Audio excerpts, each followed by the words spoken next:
A mi Dios se ha dado toda la honra y la gloria en este día, y para todo el que me escucha allá afuera, la paz de Dios. Espíritu Santo, seas tú guiando mi palabra, mis manos, para dar lo que tú tienes, Señor, preparado para toda aquella persona que me está escuchando.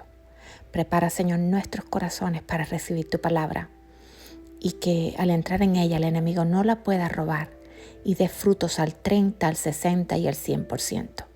En el nombre de Jesús. Amén. Comenzando hoy el devocional, me salió algo en el internet de Yom Kippur.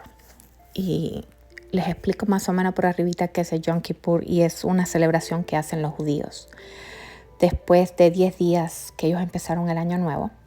Entonces mañana domingo ellos comienzan a preparar su espíritu con un ayuno de 24 horas que rompen el lunes.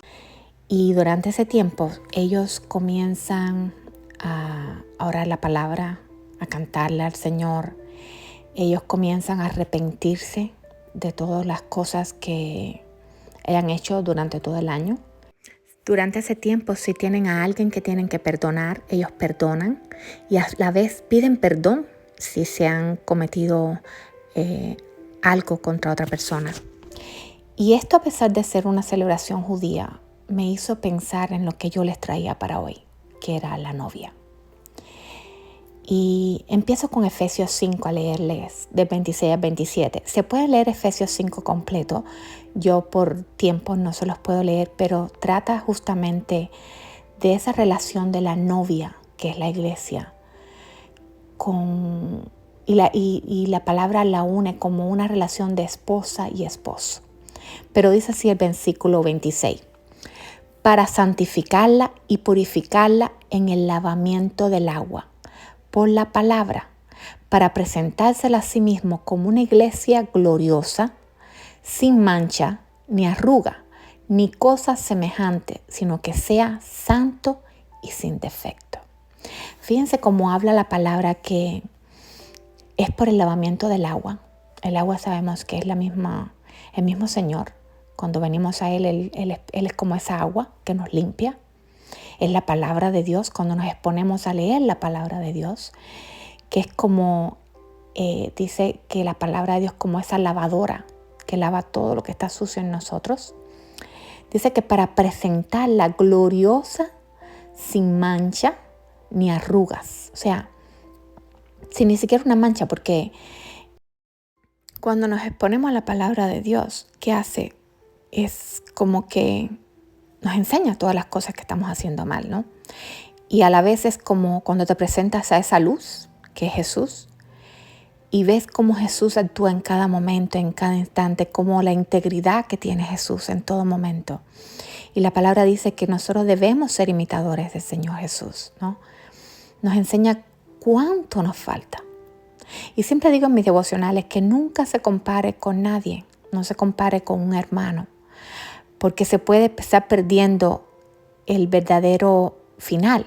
Pablo decía que todos estábamos en una carrera, y que en esa carrera él ni aún mismo él había logrado todo para parecerse completamente a Cristo, porque él en el camino él veía, me imagino, que tenía cosas que le faltaban. Y así debemos ser nosotros, ¿no? Una vez escuché esto y me gustó muchísimo, que decía que aquellos que tienen una relación con el Padre se encuentran sus defectos, pero aquellos que andan por religiosidad le encuentran los defectos a otro.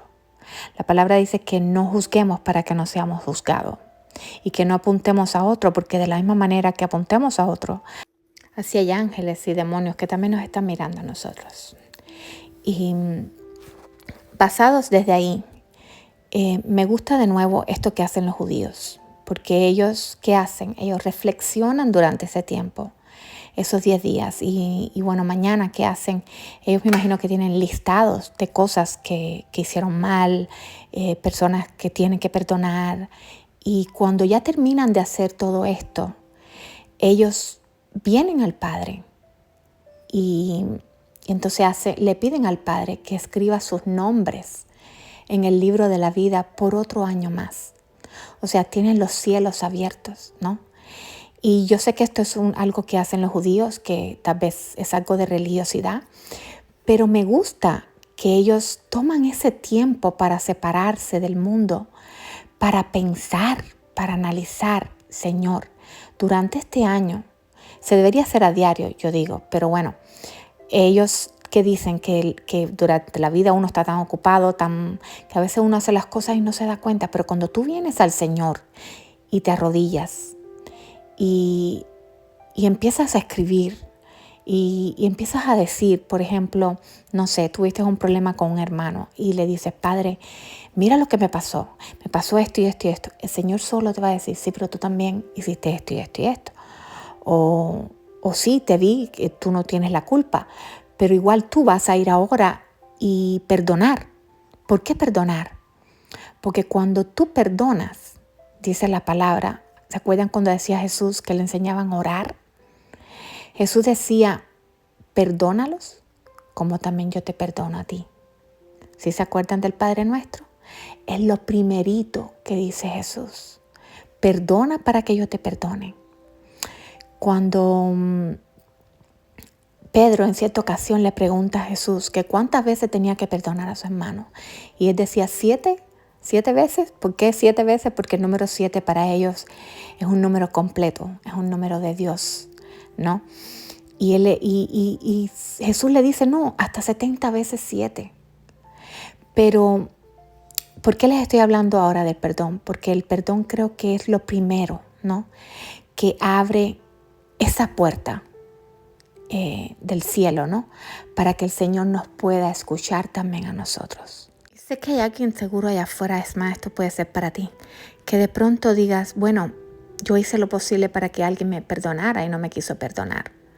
Bueno, la palabra también dice que lo que dependa de ti, que tú estés en paz con todos.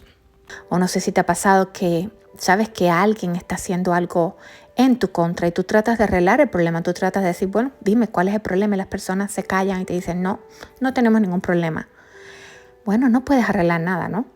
Pero tú estás a cuenta porque tú hiciste tu parte. Y por lo menos esa cuenta no está Satanás ahí anotando, mira, hizo esto o hizo aquello. No, tú de tu parte, estate tú a cuenta con Dios. Y eso es personal. Eso es, solamente tú lo puedes hacer con Dios. En Proverbios 17:9 dice, el que perdona la ofensa cultiva el amor. El que insiste en la ofensa divide a los amigos. Fíjense cómo dice que perdonar es cultivar el amor. Y Cristo era amor. Él murió por cada uno de nosotros. Él dio su propio amor por nosotros, que no lo merecíamos. Y no solamente por nosotros, dice que por todo el mundo. Y Él fue el mejor ejemplo de amor que teníamos. Es más, cuando en cierta ocasión le preguntaron a Él que cuál era la ley más importante de todas las leyes, Él dijo que primero amaríamos a Dios por sobre todas las cosas. Pero lo segundo era amar al prójimo como a ti mismo. Y es profundo cómo podemos amar a tu prójimo, aquel que incluso que te puede haber herido, como a ti mismo. Pero si Jesús lo hizo, es solamente a través de la relación con Él. Y hay veces que hay cosas que a lo mejor te van a doler, que no vas a querer hacer. Pero es viniendo y poniéndolo frente al altar y diciendo, Señor, yo solo no puedo. Pero si tú estás conmigo, ayúdame. Es ser honesto delante del altar del Señor. Es venir a Él, es ponernos frente a la palabra, pero después hacerla. Porque el Señor dice que no seamos solamente oidores de la palabra, sino hacedores de la palabra. Y nos va a poner a prueba. Y por eso es que tenemos que estar como esas vírgenes. Dice la palabra que habían 10 vírgenes y 5 de ellas eran sensatas y llenaron su vasija de aceite. Nosotros somos vasijas. El aceite es el Espíritu Santo que a veces puede actuar dentro de nosotros. Y cuando Él está con nosotros, Él te dice lo que está mal, lo que está bien. No tenemos que esperar que nadie te diga. Mira cómo dice Efesios 4:32. Más bien sean bondadosos y compasivos unos con otros y perdónense mutuamente, así como Dios los perdonó a ustedes en Cristo. ¿Quieres ser perdonado? Pues perdona.